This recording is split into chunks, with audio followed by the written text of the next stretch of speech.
हरे कृष्ण। हमने देखा किस प्रकार से पूरी सभा द्रौपदी के वहां होने से और दुशासन और दुर्योधन के बहुत ज्यादा ईर्ष्यापूर्वक काम करने से सहम गई थी, डर गई।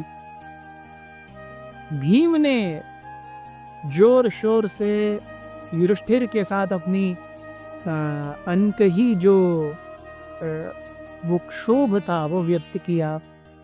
भीम शांत हुए।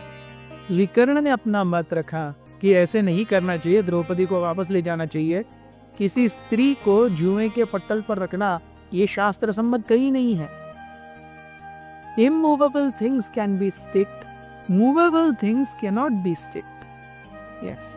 उसके बाद में भीष्म, जब द्रौपदी आई, भीष्म ने कहा कि युधिष्ठिर ने अपने आप खेला है और आप उसकी पत्नी हो, मैं कुछ कह नहीं सकता। फाइनली इतना सब करने के बाद में दुर्योधन ने दुशासन से कहा कि हे दुशासन, इस स्त्री को निर्वस्त्र करो। Everyone was looking aghast. ऐसा इंस्ट्रक्शन इससे पहले कभी नहीं आया। एक स्त्री को निर्वस्त्र करना पुरुषों के बीच में, वो भी सभा में, वो भी कुरु राजाओं के बीच में, कुरुओं की सबसे बड़ी सभा के बीच में, और वो भी एक राजकन्या का, एक विवाहिता का। मतलब from every way this was not suiting the palette. वहीं से भी दुशासन कहाँ मानने वाले थे। दुशासन ने आओ देखा न ताव अपने दोनों हाथों से द्रौपदी के वस्त्र को खींचना शुरू किया। द्रौपदी पूरी तरह से अश्रु से भीगी हुई, अपने पतियों को देख करके, पतियों ने कुछ नहीं करना है। पांडवों ने पहले ही अपने ऊपर के उपवस्त्र खा करके नीचे रख दिए थे। पहले जो सेवक गण थे वो ऊपर के वस्त्र नहीं डाला करते थे। Only those who are in very high statuses वो ऊपर के वस्त्र डाला करते थे। ऊपर का वस्त्र डाला हुआ है मतलब he is from a very high society. अगर ऊपर वस्त्र नहीं डाला हुआ है that means he is from a lower platform. So क्योंकि सारे पांडव अपने आप को हार गए थे, उन सब ने अपने ऊपरी वस्त्र ऐसे ही नीचे निकाल करके रखे थे। पांडवों के सर नीचे झुके हुए थे। भीष्म, द्रोण, कृपा, विदुर, इन सब के सर नीचे झुके हुए थे। धृतराष्ट्र कुछ देख नहीं पा रहे थे लेकिन कुछ नहीं बोल रहे थे, शांत थे। ये सब सुनते हुए भी शांत थे। केवल आंखें नहीं हैं इसलिए सब कुछ अनदेखा आप नहीं कर सकते। यहाँ पर द्रौपदी सिसकियां भर रही थी। उन्हें पता चला कि इन सब से कुछ नहीं होने वाला। उन्होंने अल्टीमेटली भगवान को गुहार लगाई, हे कृष्ण, हे गोविंद, हे मधुसूदन, हे गोपीनाथ, अब मेरी लाज आपके हाथ में है।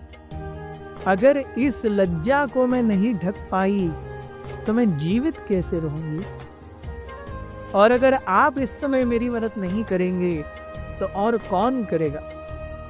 इस प्रकार से द्रौपदी, क्योंकि दुशासन का बड़ा खींचे जा रहा है, जैसे ही द्रौपदी ने कृष्ण को पुकारा, कृष्ण द्वारका में जहां अपने सभा में बैठे हुए थे, जोर से वायु वेग से सभा, भरी सभा से, चलती हुई सभा से भागे। और भागने के बाद वो हस्तिनापुर में आकर के उस सभा में आए। उस सभा में in a form that nobody could understand, Krishna ने आकर के स्वयं को उस साड़ी, वो जो साड़ी द्रौपदी पहनी हुई थी, द्रौपदी उस समय रजस्वला थी, she was having only one cloth, एक साड़ी में थी वो। उस साड़ी के रूप में भगवान ने अपने आप को एक्सपैंड किया। दुशासन खींचते जा रहे हैं, द्रौपदी घूमती जा रही है। द्रौपदी के हाथ नमस्कार की मुद्रा में बंधे हैं, आंखों से अश्रुओं की धाराएं बह रही हैं, मुख से गोविंद कृष्ण गोपीनाथ, गोविंद कृष्ण गोपीनाथ, गोविंद कृष्ण गोपीनाथ, ये शब्द आ रहे हैं। हृदय पूरी तरह से प्रार्थना के भाव में कातर है। भगवान आए और उन्होंने अपने आप को साड़ी के रूप में विस्तारित किया। दुशासन साड़ी खींचे जा रहा है, द्रौपदी की साड़ी खत्म नहीं हो रही है। दुशासन खींचे, द्रौपदी घूमे, साड़ी खत्म ही नहीं हो रही है। 45 मिनट तक दुशासन साड़ी खींचता रहा, 45 मिनट्स। अल्टीमेटली साड़ी खींच खींच के दुशासन के हाथ थक गए और दुशासन ने साड़ी छोड़ दी।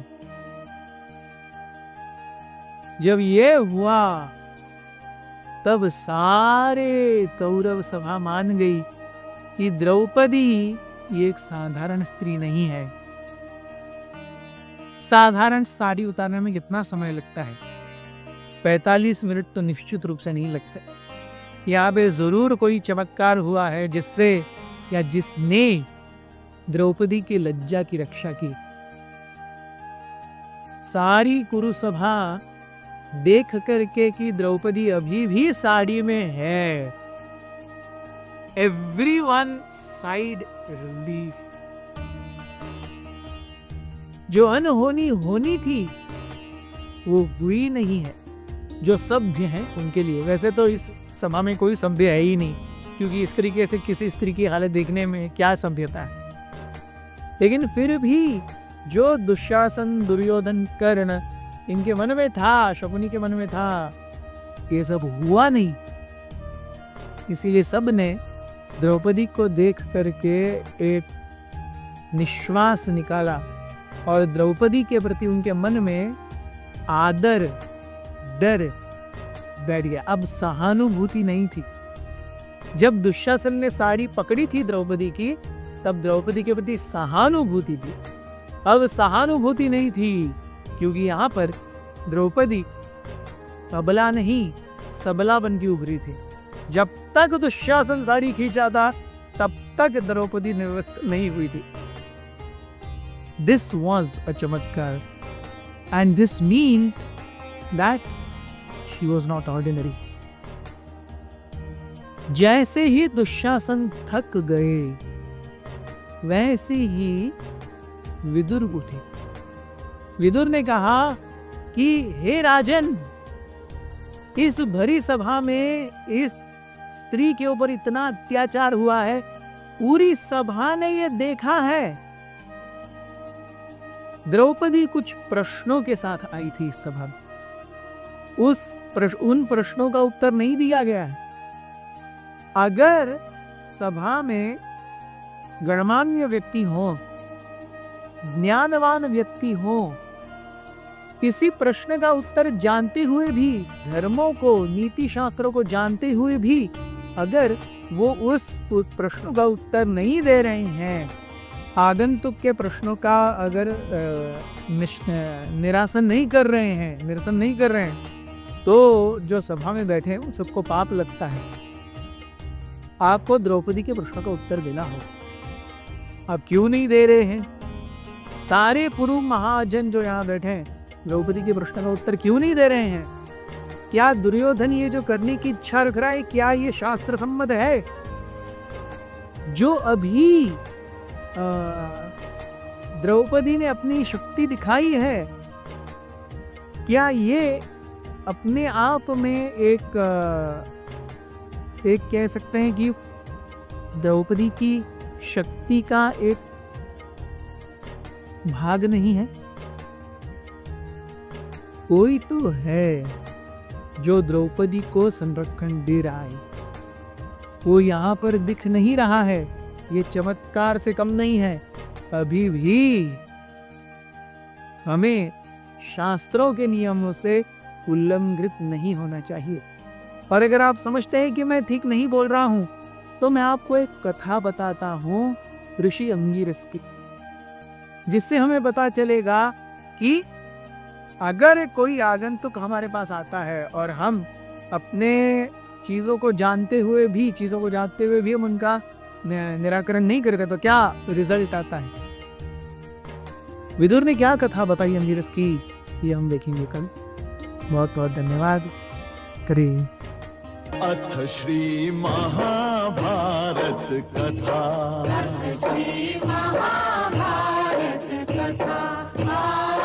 महाभारत कथा